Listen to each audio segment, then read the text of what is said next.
Hi there. Karibu tukuze matunda. It's been a while since I last gave an update of our Vasha Purple Passion project. And as you can see,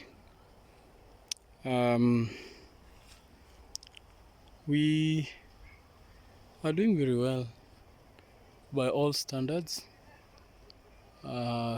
because we award marks to ourselves, and I think results are out. We're so far excited to see more and more fruits loading.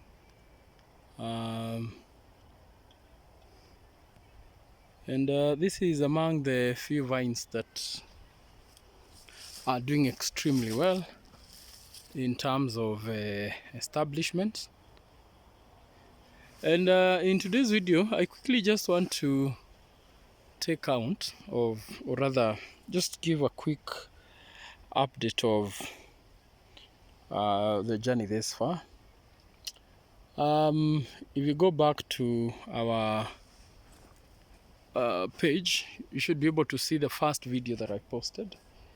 If my memory serves me right, I think we planted these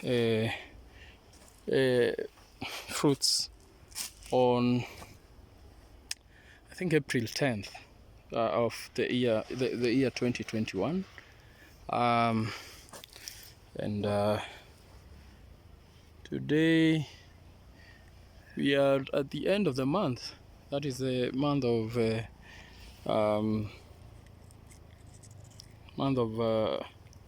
August. So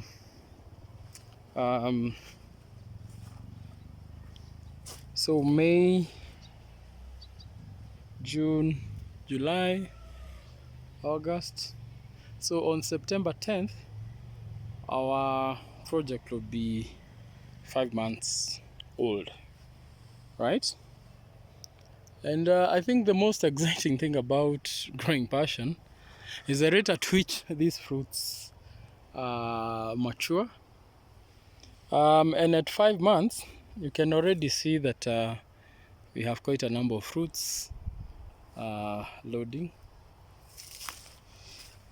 Again, this is also one of those few that are doing exceptionally well.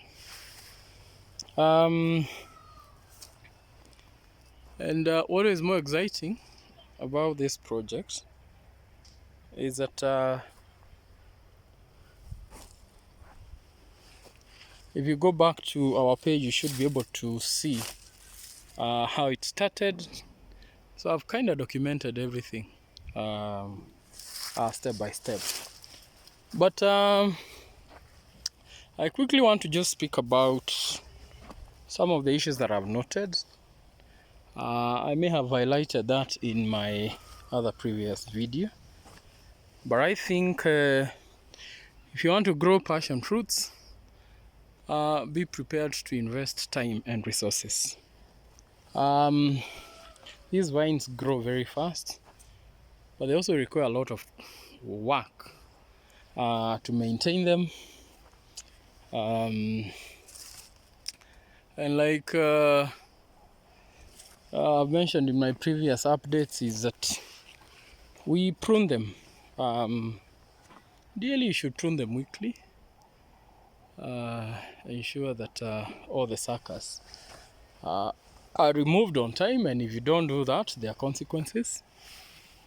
And so if you're growing these fruits in large scale, be prepared to have enough manpower, because pruning is quite a tiring activity.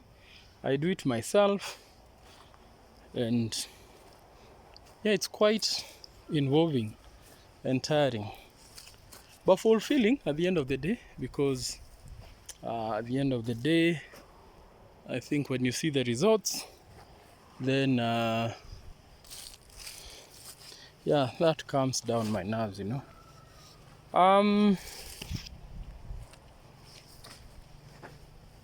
We have, or rather from the time we planted these vines, I think I've said this time and time again that you're prepared to grow these fruits, ensure that you have a proper irrigation system in place.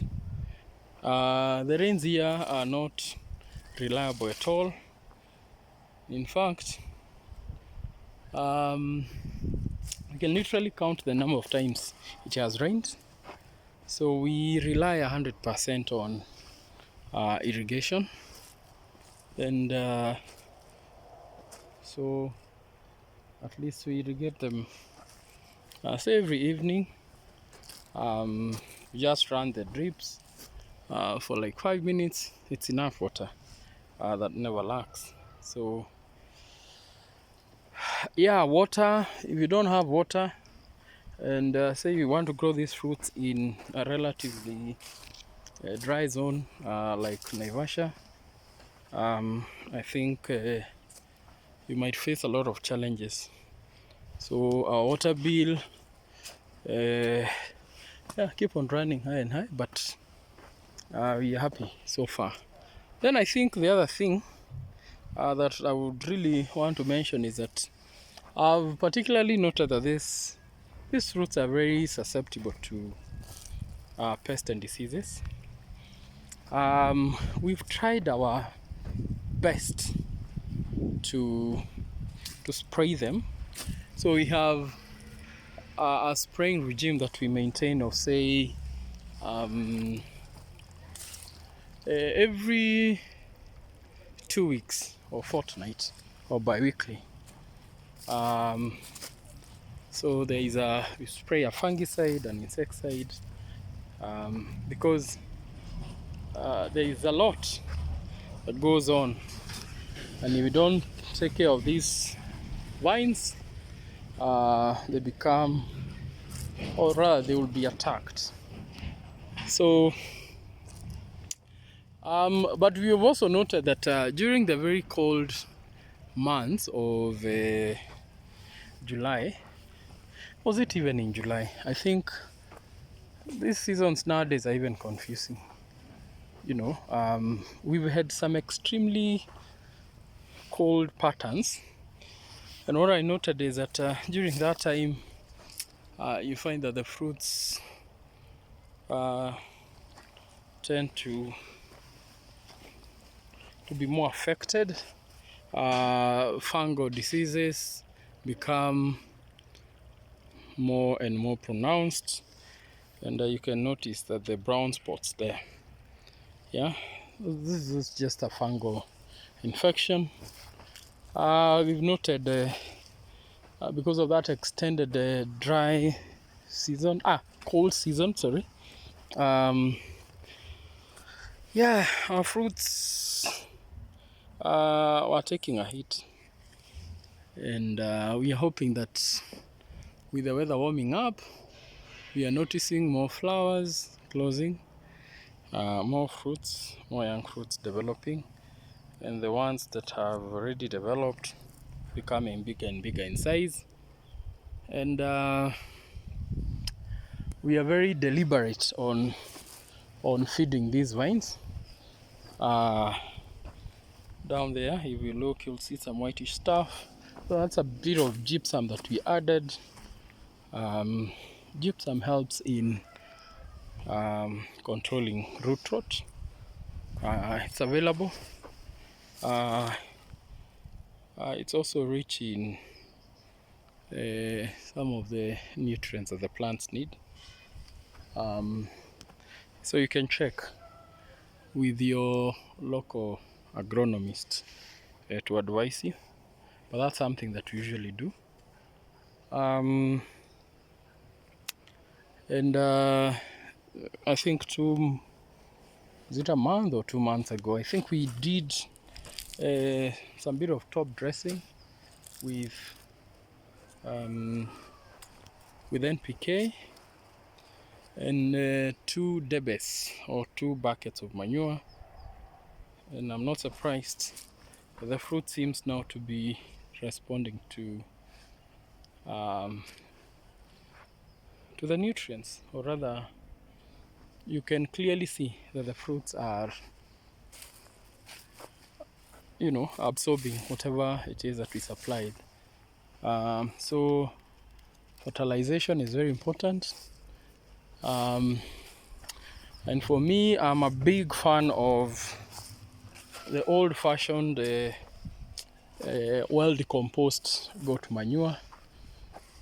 And I have to mention well decomposed. Yeah, well decomposed. Because there's a difference between goat droppings and decomposed manure. So it's about treating your manure so that you can get the best value, or rather you get value for money from it. So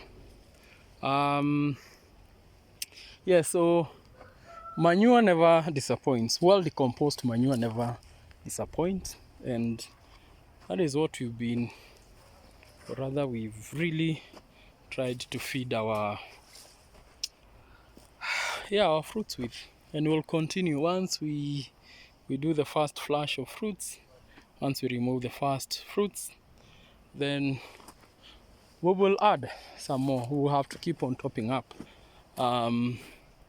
because more manure means more healthy soils and more fruits. So for those whom we started with, if you remember when these vines were very small, we kept on training them with these ropes that you're seeing, sisal ropes. This is nylon, but we ensure that it's, you know, it doesn't hurt the vine. You can see here we allowed 2 branches. There you go. And out of this, that's 1 branch that is headed to the top wire there. And here is another one. And as you can see, as the vine continue climbing, we had fruits forming. So we are at a stage whereby now the vines have already touched the wire on top here. You see the galvanized wire here. I have already given more details about the specification for this galvanized wire that we used for supporting our fruits. And as you can see here, we had allowed 4 branches, and all of them are now touching the wire on top. So this one is dragging behind. It had a problem, so we had to replace it. But let me use this particular one to just show you then what next after the vine. You see here we encouraged 2, so we have this branch 1 and we have branch 2, and yeah, one of our fruit is actually ripening. So that's 1 branch on that side, and this is the other branch headed on that side. So now what happens is that once it touches the wire here, you will notice that there will be some branches that will be coming on top here, and this one here is what we will be training to ensure that it's hanging here, and you can see we have quite a number coming. So if you take a closer look there, so all these vines that will be coming from this lateral one that is on top there are the ones that will be giving us fruits. So we'll keep on encouraging them, entangling them to ensure that they don't form a thick bush, so like these ones here. So as they continue to develop, see that one here, right? And you can see it's loaded with fruits. This is another one, so they'll be hanging here, and at the end they'll be forming something like a curtain, and we'll ensure that we'll have to keep on pruning, removing old leaves, and ensuring that we only have productive branches that will be hanging here with fruits.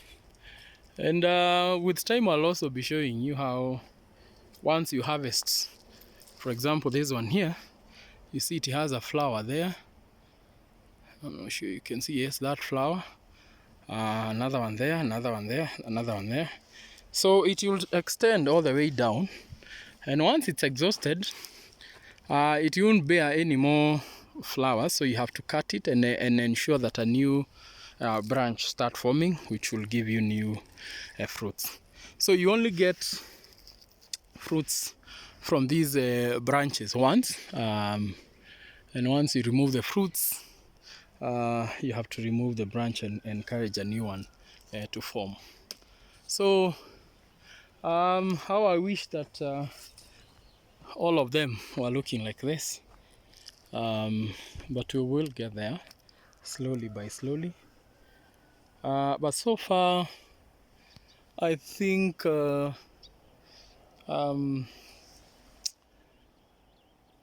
we are happy, and given the circumstances that we've grown these fruits, because the rains didn't do very well this year.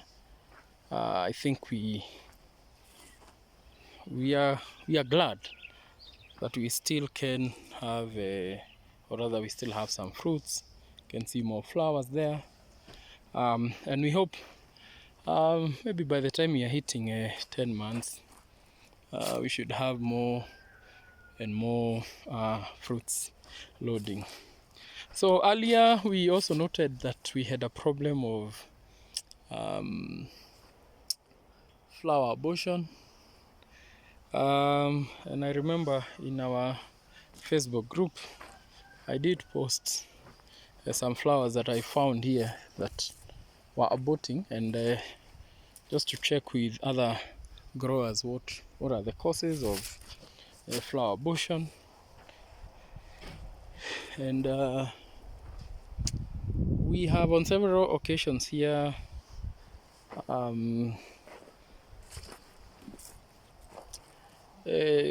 or rather I have seen bees, because bees are pollinators. So we don't have a problem of bees. You'll see them here during the day, fertilizing or rather pollinating our flowers.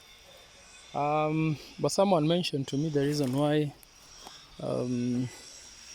passion fruits flowers abort. One, it's because of if your fruits are not well fed, something to do with nutrition. But I think we have fed our plants properly. Someone also mentioned about fruit flies, and was encouraging us to put some pheromone traps, or rather the traps that are used to catch those fruit flies. I'm here to action that. Another one encouraged us to do a boron supplement, which we already did, but I'm glad to note that the rate of flower abortion has gone down. We are seeing more and more flowers becoming fruits day by day, and I'm suspecting the fruits have now been able to establish a proper rooting system, and they're able to feed on the manure that we did provide. So I think we are on course. We think we are doing a good job here, and soon we'll be harvesting these fruits, and you can see some of the fruits are very big in size. So it's just a matter of time, patience, continue doing what we do best, that is ensuring that all the orchard management practices that are supposed to be carried out are carried out, and within no time I think should be enjoying some fruits here. I had mentioned that we had a cover crop here of beans. You can see some of them, they're already drying up. And if you take a closer look there, they're already drying up. So we'll be removing them. And one other thing that I also noted that has really given us a very hard time here, I think, is weeding. You have to continuously remove weed without fail. That's quite a huge expense. So you can't have weed growing in the same orchard that you're growing these fruits, for obvious reasons. Something to do with pests and disease management. When an orchard is full of weed, expect the weed to form perfect hiding places for pests and diseases. So yeah, we've been weeding this place. It's quite an involving activity, but that's what we are called to do. At the end of the day, you want to have the best, so you don't achieve the best just sitting back. You work hard, and you don't shy away from hard work. So I'll leave you there at that point, and I'm more than happy to hear your feedback. Feel free to leave us a comment, and I'll give you further update maybe in a month's time of where we are with this project. So thank you so much. Remember to subscribe and leave us your feedback. Thank you. Bye.